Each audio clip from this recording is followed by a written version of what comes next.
Ubudullaha wahda wa la tusyriku billahi syai'an.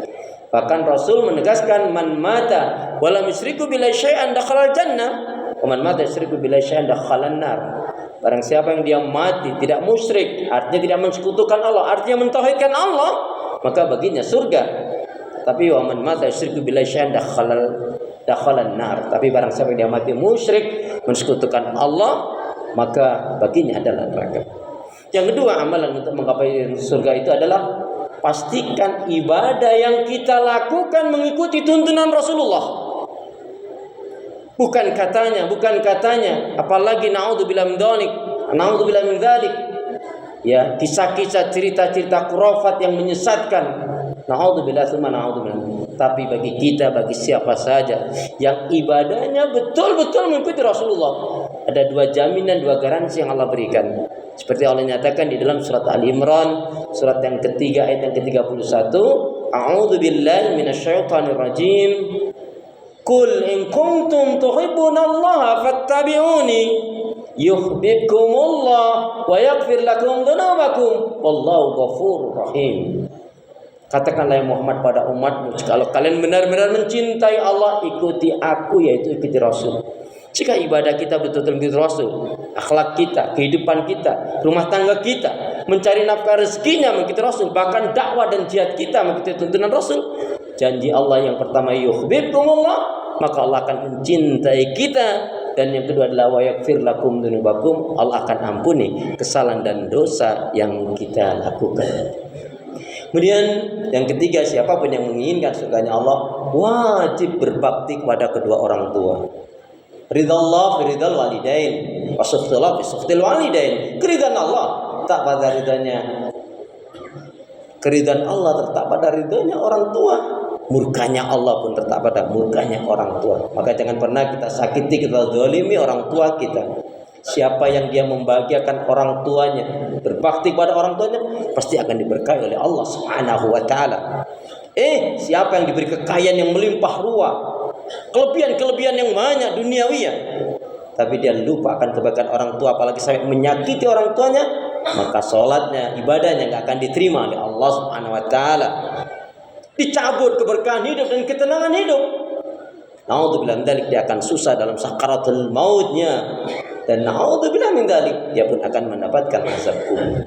Maka benarlah yang Allah nyatakan di dalam surat Al-Isra, surat yang ke-17 ayat 23-24, A'udzubillahi minasyaitonir rajim, wa qadha rabbuka 'alla ta'budu illa iyyahu wa bil walidaini ihsana. Diperintahkan oleh Allah semua manusia ini apa? Agar betul-betul beribadah kepada Allah, mengisahkan, mentauhidkannya, tidak syirik, dan kemudian berbakti kepada kedua orang tuanya. Kemudian yang keempat, siapapun yang menginginkan surganya Allah Subhanahu wa taala, wajib dirinya membebaskan dirinya dari yang haram dan riba.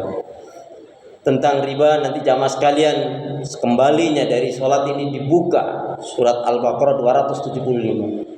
Tetapi kaitannya dengan haram, Allah nyatakan dalam Al-Baqarah juga ayat 168-169. A'udzubillahi minasyaitonir rajim. Ya ayyuhan nasu kulu mimma fil ardi halalan thayyiban wa la tattabi'u khutuwatis syaitan innahu lakum aduwwum mubin. Innama ya'murukum bis-su'i wal fahsya wa an taqulu 'alallahi ma la ta'lamun. Hai sekalian manusia, makan rezeki yang baik dan halal yang ada di muka bumi ini.